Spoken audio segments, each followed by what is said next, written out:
ओम श्री परमात्मने नमः। श्री हरि चैनल पर सब ऋषि मुनियों के चरणों में मैं प्रणाम करता हूँ। सब संतजनों के चरणों में मैं प्रणाम करता हूँ। इस मेरी मातृभूमि के चरणों में मैं प्रणाम करता हूँ। सभी मेरे देशवासियों का प्यार भरा स्वागत करता हूँ। इस वीडियो को आप पूरा सुने, अंत तक सुने। इस वीडियो को सुनने वाले मेरे देश की हर कोने में घरों बैठी माताओं के चरणों में मैं चरण स्पर्श करता हूँ। बहनों भाइयों को प्यार भरा नमस्कार। ये वीडियो श्री कृष्ण अर्जुन संवाद का है।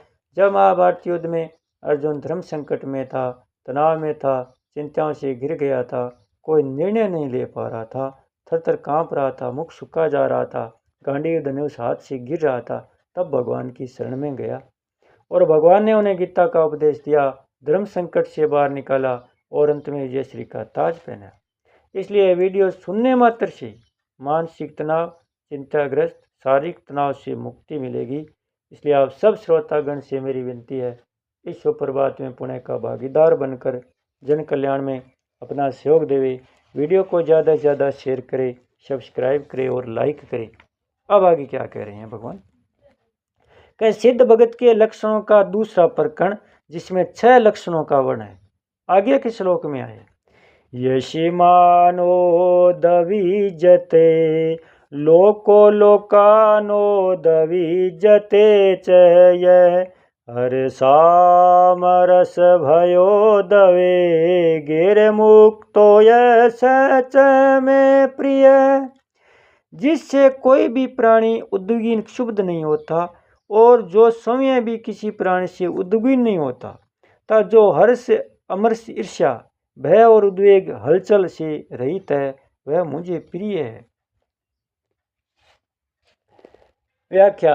यस्मानो द्विजते लोक है, भगत सर्वत्र और सब में अपने परम प्रिय प्रभु को ही देखता है, अतः उसकी दृष्टि में मन, वाणी और शरीर से होने वाली संपूर्ण क्रियाएं एकमात्र भगवान की प्रसन्नता के लिए होती है। गीता 6 अध्याय का 31वां श्लोक। ऐसी अवस्था में भगत किसी भी प्राणी को उद्वेग कैसे पहुंचा सकता है? फिर भी भक्तों के चरित्र में यह देखने में आता है कि उनकी महिमा, आदर, सत्कार था, कहीं कहीं उनकी क्रिया, यहाँ तक कि उनकी सौम्य आकृति मात्र से कुछ लोग ईर्ष्यावश उद्विग्न हो जाते हैं और भक्तों से अकारण द्वेष और विरोध करने लगते हैं। लोगों को भगत से होने वाले उद्वेग के संबंध में विचार किया जाए तो यही पता चलेगा कि भगत की क्रियाएं कभी किसी के उद्वेग का कारण नहीं होती, क्योंकि भगत प्राणी मात्र में भगवान को ही देखता है। वसुदेव सर्वम, गीता 7वें अध्याय का 19वां श्लोक। उसकी मात्र क्रियाएं स्वभावतः प्राणियों के परम हित के लिए होती है। उसके द्वारा कभी भूल से भी किसी के हित की चेष्टा नहीं होती। जिनको उसे उद्वेग होता है उनके अपने राग द्वेष युक्त असुर स्वभाव के कारण ही होता है। अपने दोष युक्त स्वभाव के कारण उनको भगत की हितपूर्ण चेष्टाएं भी उद्वेगजनक प्रतीत होती है। इसमें भगत का क्या दोष है? भर्तृहरि जी कहते हैं, मृगवीन सजनामा तरण जलम संतोष विहित वर्ती नाम है लुब्ध कदी वृष पिशोना निकारण वेरिणो जगती। हरिग, मछली और सजन कर्मशः तरण, जल और संतोष पर अपना जीवन निर्वाह करते हैं, किसी को कुछ नहीं कहते, परंतु व्याग, मछुए और दुष्ट लोग अकारणी इनसे वैर करते हैं। वास्तव में भक्तों द्वारा दूसरे मनुष्यों को उद्विग्न होने का प्रश्न ही पैदा नहीं होता, परंतु भक्तों के चरित्र में ऐसे प्रसंग देखने में आते हैं कि उनके द्वेष देख रखने वाले लोग भी उनके चिंतन और संग दर्शन, स्पर्श, वार्तालाप के प्रभाव से अपना असुर स्वभाव छोड़कर भक्त हो गए। ऐसा होने में भक्तों का उदारतापूर्ण स्वभाव ही होता है। उमा संत कही यही बड़ाई, मंद करत जे जो कर ही भलाई। परंतु भक्तों से द्वेष करने वाले सभी लोगों को लाभ ही होता है, ऐसा नियम भी नहीं है। अगर ऐसा मान लिया जाए कि भगत से किसी को उद्वेग ही नहीं है अथवा दूसरे लोग भगत के विरुद्ध कोई चेष्टा करते नहीं या भगत के शत्रु मित्र होते ही नहीं, तो फिर भगत के लिए शत्रु मित्र, मान अपमान, निंदा स्तुति आदि में सम होने की बात जो आगे 18वें 19वें श्लोक में कही गई है, नहीं कही जाती।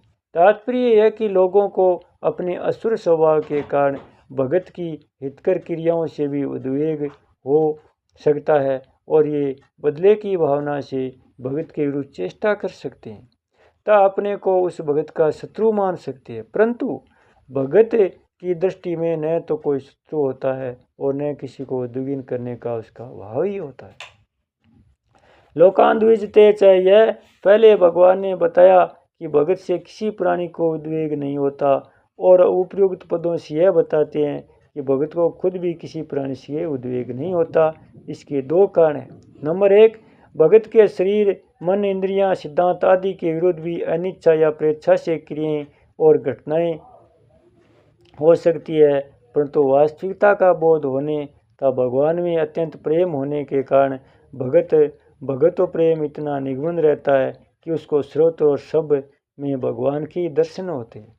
इसलिए प्राणी मात्र क्रियाओं में चाहे उनमें कुछ उसके प्रतिकूल ही क्यों न हो, उसको भगवान की लीला दिखाई देती है, अतः उसको किसी भी क्रिया से कभी उद्वेग नहीं होता। दूसरा, मनुष्य को दूसरों से उद्वेग तभी होता है जब उसकी कामना, मान्यता, साधना, धारणा आदि का विरोध होता है। भगत श्रोता पूर्ण काम होता है, इसलिए दूसरों से उद्विग्न होने का कोई कारण ही नहीं रहता। बोलिए श्री कृष्णचंद्र भगवान की जय हो, भगतोर भगवान की जय हो। सत्य सनातन धर्म